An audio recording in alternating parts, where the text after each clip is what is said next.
My name is Margie Turrin, and I'm Director of Educational Field Programs here at Lamont Doherty Earth Observatory, which is part of Columbia Climate School. I grew up in large part in California, right on the beach area, so we were pretty close to the waterfront. I love water. Any kind of water is good to me. I'm originally from Canada, and we live right on a lake, so I really appreciate water. One of the things that really caught me when I was in college was the fact that they were trying to privatize the beach areas along the California coast. And I got very involved in trying to work against that. I really felt that somebody can't own a beach, that's really common property.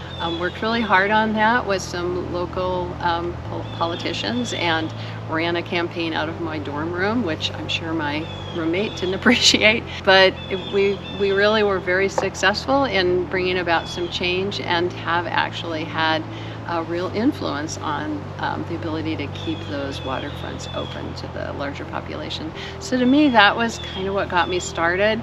And then from there, I worked on several other really important campaigns. So moving after that, I moved up further north in California.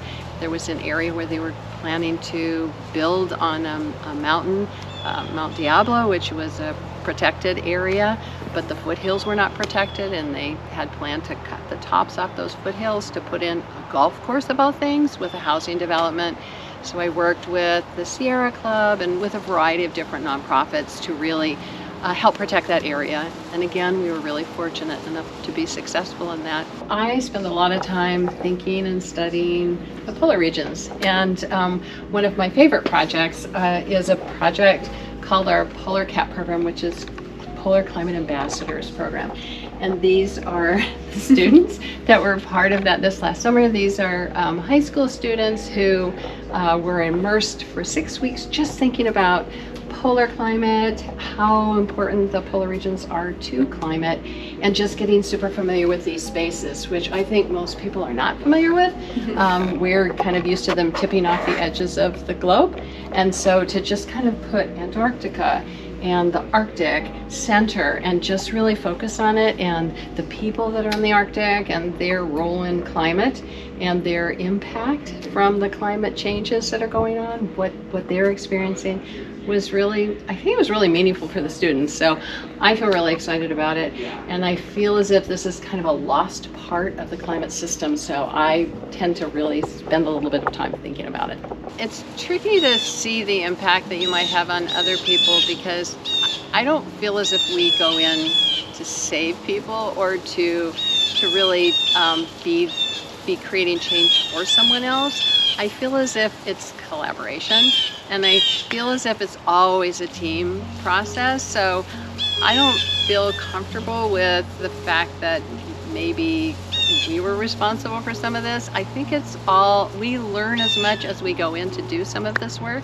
I've learned so much through all of these collaborations, and I think that you can't solve problems for people. They have to be part of it, or it's not meaningful and it doesn't stick and it doesn't last. For me, I feel as if every project I do has that piece in it where we're all moving forward together. I learn a tremendous amount in every single project, and I feel as if there is something on the other side where they're learning as well. So we share our knowledge.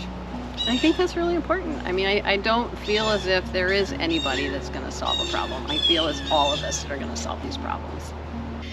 This is a project that's been taking place in Greenland, and it's a collaborative project. So it's us working with people in Greenland, and we've been going out into the communities and hearing from the people that are in the communities what they would like us to research. We've been working in the schools with the Greenlandic students and trying to help them understand the changes that are going on there and what that actually might look like in the future. So one of the things that was very surprising to them, especially the students, was that sea level there will be falling as the climate warms, because the ice is melting off the land, and so because of that, the land is rising back up, and so it's being removed from further away from the ocean, as well as the fact that the ice sheet right now is like a mountain and it's attracting the ocean towards it, and as that mountain gets a little less large, that ocean relaxes away. So those two reasons mean that sea level will be falling, which seems as if it could be a good thing, except that for them, they live their whole life on that border of the ocean and the land, and so they work out of small boats and they rely on sea ice, and so all those changes are having big impacts for them.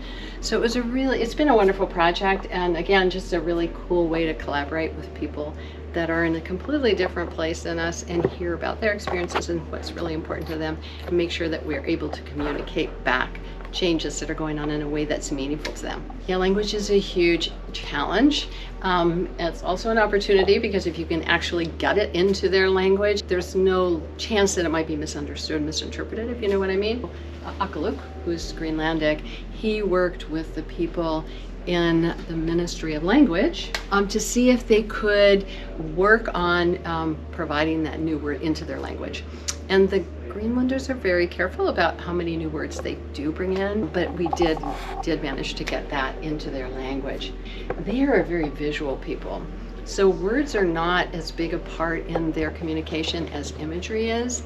Drawings, pictures. So when we did this, you can see there's not a lot of language on here. We tried very hard to put things in pictures, and we developed a story map to go along with it, and we did that audio. So we actually worked with Akaluk and Ulak and several other Greenlanders to provide the audio for us in Greenlandic. We did it in English, and then we had Carl put it into Danish. So it's in 3 different languages, which seems really important. We have the power and the capacity to create change and deal with the climate crisis, but it's going to mean that everybody has to do a little bit of that change. Everybody's going to have to give up a little bit of something that's super important to them, that they feel they're entitled to, if you want to think about it that way. But if we're all working together, there are other ways that we can address some of these things that will not be a negative impact on us. And so by listening to other people and learning what we have in common, hearing what their needs are, instead of kind of shutting the door to that, let's address those needs and find a way that those needs can be met, but a different way than perhaps how they're being addressed right now. I think fluidity and being willing to try new things and adjust and work together are absolutely critical in addressing the climate crisis or challenge that we're facing.